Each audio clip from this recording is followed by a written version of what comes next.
The Mongols, a name that once echoed like thunder across continents. From the windswept steppes of Central Asia to the gates of Europe, their horsemen swept across the world with unmatched speed and brutality. Empires crumbled, kings fell, and cities were reduced to ashes. Wherever they went, fear followed. But in the year 1299, their unstoppable advance reached the borders of India. On the dusty plains near Delhi, a clash unfolded that would decide the fate of the subcontinent. At the center of it stood one man, Alauddin Khalji, the Sultan of Delhi. He was young, ambitious, and ruthless, but above all determined to protect his empire. What followed was the Battle of Kili, a confrontation that tested the courage of an entire civilization against the most feared warriors the world had ever known. This is the story of how India faced the Mongols and survived. To understand why the Mongols inspired such terror, we must go back nearly a century earlier.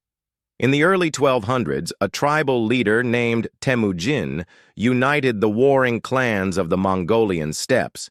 He called himself Genghis Khan, universal ruler, and forged a confederation of nomads into the most devastating war machine in history. The Mongols lived on horseback. They could ride for days without rest, survive on little food, and travel vast distances faster than any army before them. Their mastery of the bow and arrow made them deadly from afar, while their discipline made them nearly unstoppable in close combat.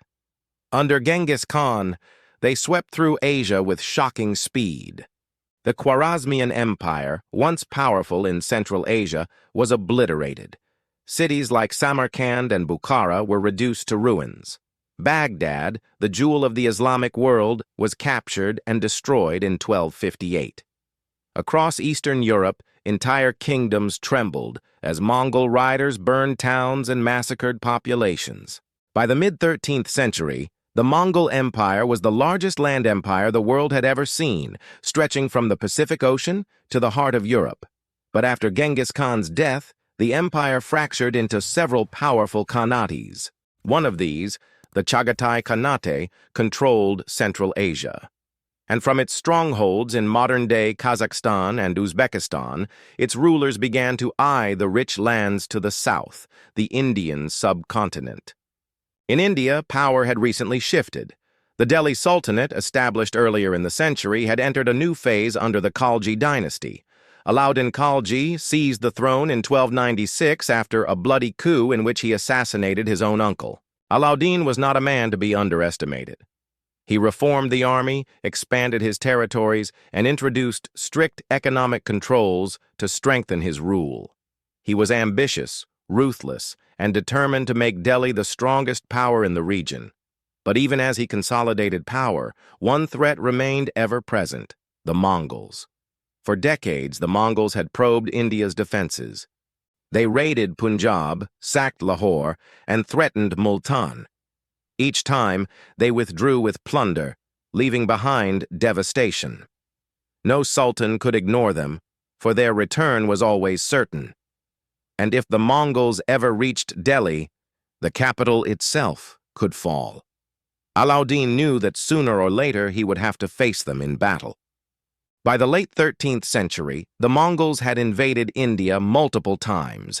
In 1241, they captured Lahore. In 1257, they struck at Multan. And throughout the 1280s and 1290s, their raids grew increasingly bold. But in 1299, the threat became greater than ever before. Qutlugh Khwaja, son of the Chagatai ruler Dua Khan, marched south with a massive army. Estimates vary, but some chroniclers claim the Mongols brought as many as 100,000 men. This was no mere raid. This was an invasion aimed directly at Delhi, the beating heart of the Sultanate. For Alauddin Khalji, the timing could not have been worse. He had recently launched campaigns in Gujarat and was still consolidating his new regime. But the Mongols would not wait. If he failed to act, the capital could be overrun. The Sultan called upon his forces from across the realm. Soldiers, commanders, and war elephants were assembled. The people of Delhi held their breath. The plains of Kili, just outside Delhi, were chosen as the battlefield. There, the Sultan's army gathered, a sea of armored cavalry, foot soldiers, and massive elephants clad in armor. The Mongols, seasoned from decades of conquest, advanced with confidence. They had destroyed kingdoms far larger and more powerful than Delhi. They were masters of the open field, striking with speed and precision. For days, tension filled the air as the two sides prepared. Alauddin Khalji knew the Mongols' tactics, feigned retreats, sudden ambushes, and deadly arrow volleys. He instructed his men to hold formation, to resist the temptation of chasing the elusive horsemen. The stage was set. The fate of Delhi, and perhaps all of India, would be decided at Kili. When the battle began, the Mongols struck first. Waves of horse archers thundered across the field, unleashing clouds of arrows. Their goal was simple: break the enemy's formation, lure them into pursuit, and encircle them. But Alauddin's army stood firm.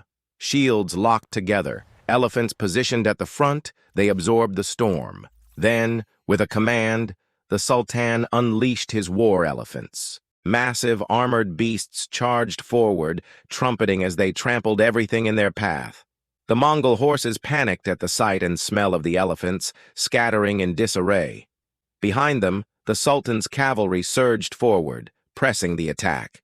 For the first time, the Mongols found themselves struggling. Their archery, usually devastating, lost its edge against the chaos of elephants and heavy cavalry. Still, they regrouped and counterattacked, attempting to encircle portions of the Sultan's army. The fighting was brutal. Steel clashed, arrows pierced armor, elephants roared as blood soaked the earth. The Mongols fought with their trademark ferocity, but Alauddin's men refused to yield. At some point in the chaos, Qutlugh Khwaja, the Mongol commander, was struck by a mortal wound. Though his men tried to save him, his injury demoralized the invaders.